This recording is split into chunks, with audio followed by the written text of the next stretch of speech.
चलो, तो आज हम लोग पढ़ने वाले हैं पंचायती राज व्यवस्था, जो कि आगामी एग्जाम के लिए बहुत ही महत्वपूर्ण टॉपिक है। ठीक है, खासकर वनडे एग्जाम के लिए। तो अभी हम लोग का नजदीकी जो एग्जाम है वह है बिहार एसएससी सीजीएल का, और ये बिहार एसएससी सीजीएल का ये एक टॉपिक भी है सिलेबस में। ठीक है, तो आइए आज हम लोग पंचायती राज व्यवस्था पढ़ते हैं। तो पहले समझते हैं कि पंचायती राज व्यवस्था का उद्देश्य क्या है। ठीक है, तो इसका उद्देश्य है कि विकास की प्रक्रिया में जन भागीदारी को सुनिश्चित करना। अर्थात यहीं से आपका एक प्रश्न बनेगा कि इसका उद्देश्य क्या है। तो सत्ता में विकेंद्रीकरण, इसका उद्देश्य क्या है। सत्ता में विकेंद्रीकरण अर्थात डिस्ट्रीब्यूशन ऑफ पावर। तो पहला प्रश्न यहाँ से आपका बनता है। ठीक है, फिर इसका शुरुआत कहाँ से हुआ है। तो पंचायती राज व्यवस्था शुरुआत जो है कहाँ से हुआ है। चोलवंश से हुआ है। कहाँ से हुआ है। चोलवंश से। लेकिन फिर धीरे धीरे अगर इसका आधुनिक भारत में जनक कहा जाए कि आधुनिक भारत में पंचायती राज व्यवस्था का जनक किसे कहा जाता है, तो किसे कहा जाता है। Lord Ripon. अरे वही लॉर्ड रिपन जिसने क्या किया था, जनगणना 1882 किया था, है ना। नियमित जनगणना की शुरुआत किसने किया था, लॉर्ड रिपन ने। इसी लॉर्ड रिपन को, है ना, पंचायती राज व्यवस्था का क्या कहा जाता है, जनक माना जाता है। ठीक है ना। अगर आपसे पूछेगा कि पंचायती राज व्यवस्था जो है किस विषय का सूची है, किस राष्ट्रीय है। आपको पता होना चाहिए कि 7वीं अनुसूची में 3 सूचियों का वर्णन है, संघ सूची, राष्ट्र सूची और संबंधित सूची। तो पंचायती राज व्यवस्था किस सूची का विषय है। तो पंचायती राज व्यवस्था जो है वो राज्य सूची का विषय है। आगे बढ़ते हैं। अगर आपसे पूछेगा कि ग्राम पंचायत संगठित करने का निर्देश जो है संविधान के किस अनुच्छेद में है, तो अनुच्छेद 40 में। कितना में है, 40। और आपको पता होना चाहिए कि अनुच्छेद 40 जो है किस भाग के अंतर्गत आता है। तो भाग 3 के अंतर्गत नहीं, भाग 4 के अंतर्गत आता है ना, भाग 4 के अंतर्गत। अब भाग 4 में क्या है, राज्य के नीति निर्देशक। ठीक है, तो ये जो पंचायती राज व्यवस्था है ये भाग 4 के अंतर्गत आता है। लेकिन आपसे पूछा जाए कि भारत में पंचायत राज प्रणाली की शुरुआत जो है सर्वप्रथम कब की गई है, तो 2 अक्टूबर 1959 को। क्या कोई बता पाएगा कि 2 अक्टूबर को ही क्यों इसका शुरुआत किया गया था। 2 अक्टूबर क्या था, गांधी जी का जयंती था। इसीलिए पंचायती राज प्रणाली को भारत में 2 अक्टूबर 1959 को इसका शुरुआत किया गया। अगर आपसे पूछेगा कि कहाँ किया गया, तो कहाँ किया गया, राजस्थान में कहाँ किया गया, तो नौगढ़ जिला। और नौगढ़ जिला में किस गांव में किया गया, तो रहेगा आपका बगदर गांव। तो अभी जिस प्रकार से एग्जाम का लेवल बढ़ रहा है, हो सके तो आपसे पूछ ले गांव का नाम, तो गांव का नाम क्या है, बगदर गांव। अगर आपसे पूछेगा कि पहले तो राजस्थान में, तो दूसरा कौन सा जिला राज्य था, तो वो हो जाएगा आपका आंध्र प्रदेश। ठीक है। अगर आपसे पूछेगा कि पंचायती राज व्यवस्था को संवैधानिक मान्यता कब मिली, उन्हें संवैधानिक पजामा कब पहनाया गया पंचायती राज व्यवस्था को, तो वो हो जाएगा आपका 73वां संविधान संशोधन 1992। 73वां संविधान संशोधन 1992। तो इसमें जो है पंचायती राज व्यवस्था को संवैधानिक मान्यता मिली, और इस प्रकार से पंचायती राज व्यवस्था को 11वीं अनुसूची में जोड़ा गया। 11वीं सूची में 11वीं सूची में जोड़ा गया। और भाग बोलेगा तो भाग हो जाएगा 9। अगर आपसे पूछेगा कि पंचायती राज व्यवस्था को किस भाग में जोड़ा गया, तो भाग 9 में। और अनुच्छेद बोलेगा भाग 9 के अंतर्गत कितने अनुच्छेद, तो 243 से 243 के लगभग 16 अनुच्छेद को पंचायती राज व्यवस्था में जोड़ा गया भाग 9 के अंतर्गत। ठीक है ना। अगर बोलेगा कि पंचायती राज व्यवस्था में कुल कितने विषय थे, कितने विषय थे, 29 विषय। कितने विषय थे, 29 विषय थे। और अगर आपसे पूछेगा कि पंचायती राज व्यवस्था को संवैधानिक मान्यता मिलने के बाद सर्वप्रथम कब लागू किया गया, तो 24 अप्रैल 1993 को। और कहाँ बोलेगा तब, मध्य प्रदेश। ठीक है। अगर आपसे पूछेगा कि जिस समय पंचायती राज प्रणाली की शुरुआत की गई संवैधानिक तौर पर, तो उस समय देश का प्रधानमंत्री कौन था, कौन था, पीवी नरसिम्हा राव। देखिए जितने भी ये सब पॉइंट्स है ये सब प्रश्न पूछे जा चुके हैं। ठीक है, पीसीएस लेवल के एग्जाम तक ये सब पूछे जा चुके हैं और पूछे जाने की संभावना है। तो ध्यान दीजिएगा उस समय पीएम कौन था, पीवी नरसिम्हा राव था। तो इतना जो ये पृष्ठभूमि है पंचायती राज व्यवस्था का, याद हो गया। एक बार इसको रिकॉल करते हैं फिर हम लोग आगे बढ़ते हैं। ठीक है, तो बताइएगा कि पंचायती राज व्यवस्था किस विषय की सूची है, राज्य की।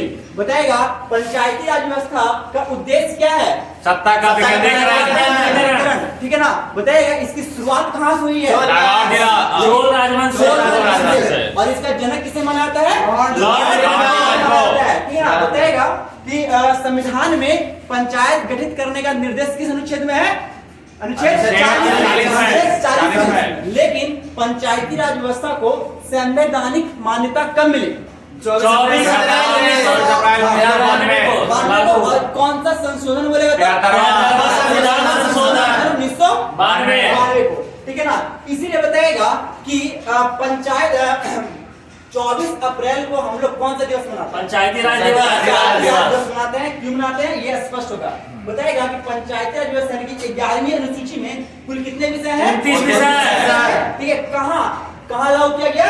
मध्य प्रदेश में। उसमें पीएम कौन था? नरसिम्हा राव था। तो यहाँ तक आपको आयोग याद हो गया होगा। अब यहाँ पढ़ते हैं, बहुत इंपॉर्टेंट ये स्लॉट है।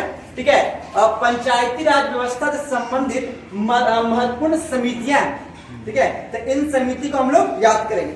तो सबसे पहली समिति जो है इसका गठन जो है 1957 ईस्वी में हुआ था और इस समिति का नाम क्या है? बलवंत समिति।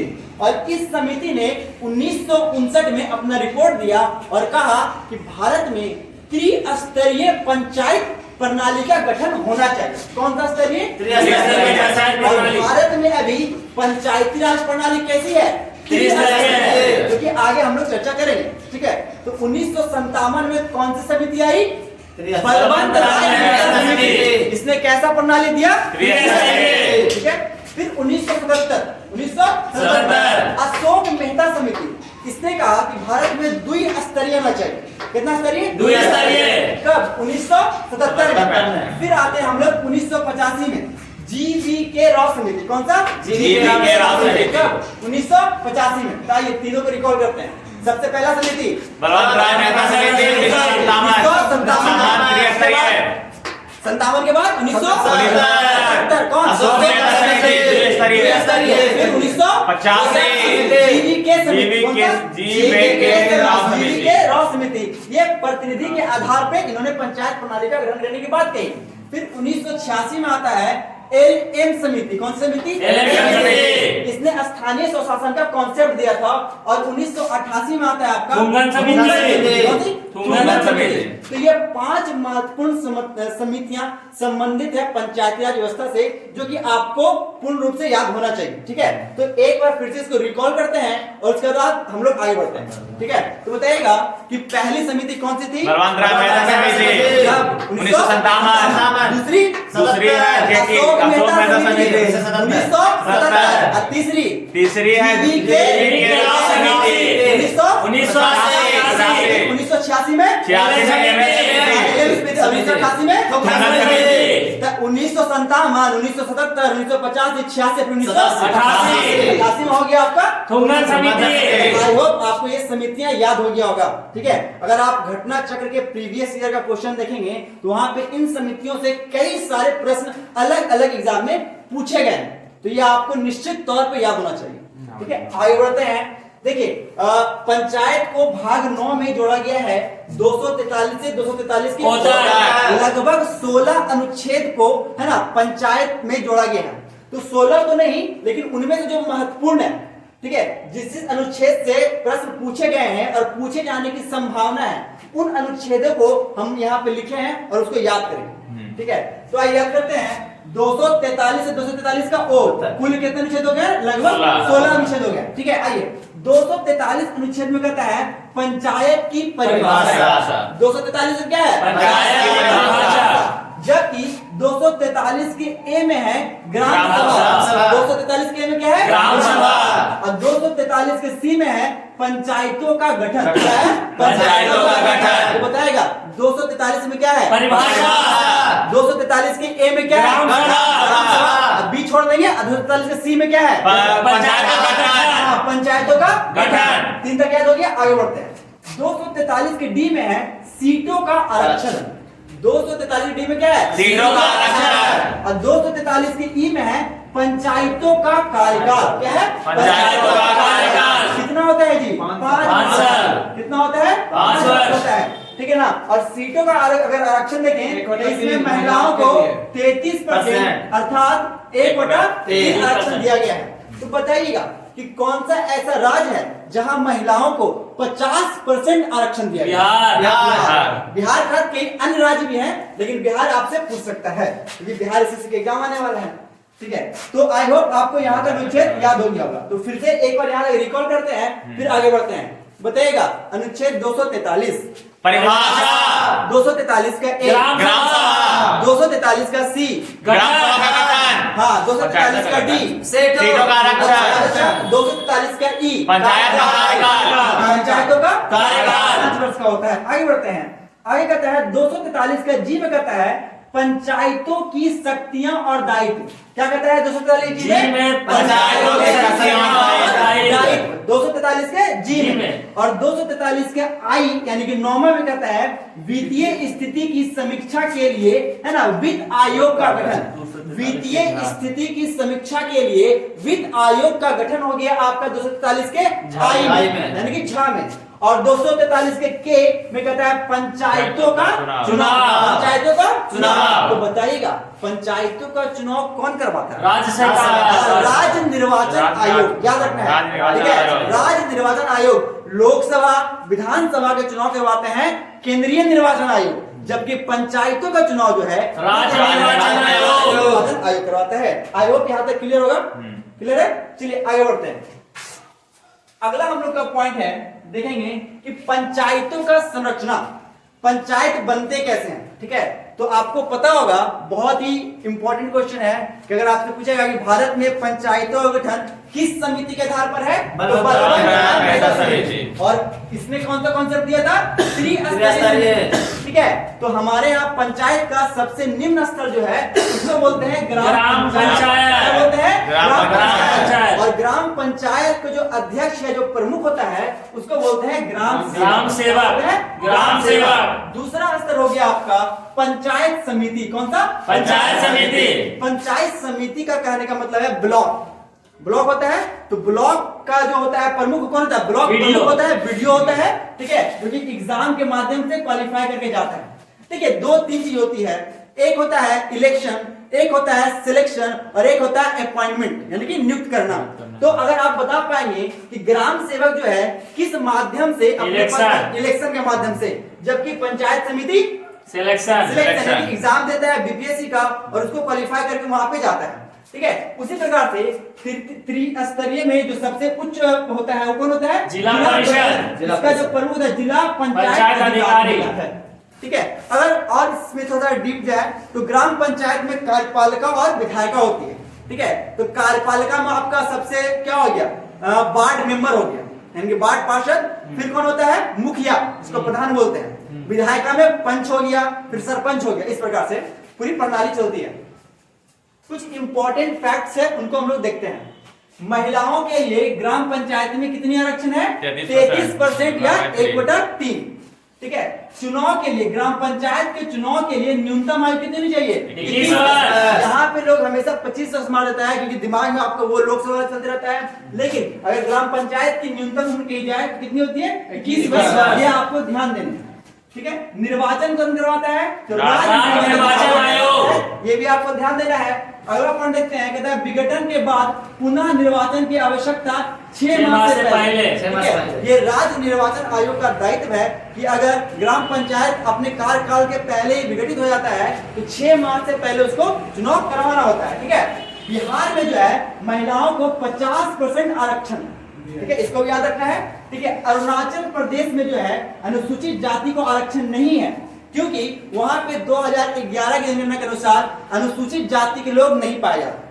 ठीक है, इसलिए वहां पे एससी को आरक्षण नहीं है। कहां? अरुणाचल प्रदेश। ठीक है, अगर आपसे पूछा जाए कि कितने राज्य और कितने केंद्र शासित प्रदेश में पंचायती राज व्यवस्था लागू नहीं है, तो अगर राज्य की बात कही जाए तो मिजोरम, मेघालय, नागालैंड, ये 3 ऐसे राज्य हैं जहां पे पंचायती राज व्यवस्था नहीं है। और अगर केंद्र शासित प्रदेश की बात कही जाए तो वो कौन सा हो जाएगा? दिल्ली। यानी कि कुल मिलाकर 4 जगहों पर पंचायती राज व्यवस्था नहीं है। कहां कहां? तो मिजोरम, नागालैंड, दिल्ली में पंचायती राज व्यवस्था नहीं है। चार्ल्स मेडकॉफ ने एक स्टेटमेंट कहा है पंचायती राज व्यवस्था के संदर्भ में। उन्होंने कहा है कि भारत की ग्राम व्यवस्था छोटे छोटे गणतंत्र है। भारत की ग्राम व्यवस्था छोटे छोटे गणतंत्र है। किसने कहा है? चार्ल्स मेडकॉफ ने कहा है। किसने कहा है? Charles Metcalfe. कब कहा? 1830 में। ठीक है, अगर 20 लाख से कम जनसंख्या पर दो, अगर किसी ग्राम का 20 लाख से कम जनसंख्या है तो वहां पे 2 स्तर का ग्राम पंचायत गठित किया जा सकता है। यह राज्य निर्वाचन आयोग पे निर्भर करता है। ठीक है, आई होप ये पूरा फैक्ट जो है आपको समझ में आया होगा। तो फिर से एक बार हम रिकॉल करते हैं जहां तहां से, उसके बाद इस क्लास को एंड करते हैं। ठीक है, बताइएगा कि पंचायती राज व्यवस्था का जो है उसमें कितने विषय हैं? 29 विषय। भारत में कौन सा समिति लागू है? जिला स्तरीय कौन सा? ग्राम पंचायत समिति जिला। बताइएगा पहला समिति हो गया बलवंत राय मेहता समिति। कब आया था? 1957। बताइएगा दूसरा में कौन आया था? 1977। तीसरा में 1985 में आया था चौथा में आया था एमएलए समिति। 1988 में जुम्मन समिति। एक बार इसको रिकॉल कर लेते हैं। 243 से 243 का ओ होता है। भाग बोलेगा तो 9, भाग बोलेगा तो 9। 243 में क्या है? परिभाषा। 243 के ए में क्या है? ग्राम पंचायत। ठीक है, ग्राम सभा। 243 के सी में क्या है? पंचायत का गठन। और डी में क्या है? आरक्षण। और ई में क्या है? पंचायत का गठन। जी में क्या है? पंचायत समितियां। और आई में क्या है? वित्तीय आयोग। वित्त आयोग का गठन। और के में हो गया पंचायत। ठीक है, याद हो गया? चलिए क्लास में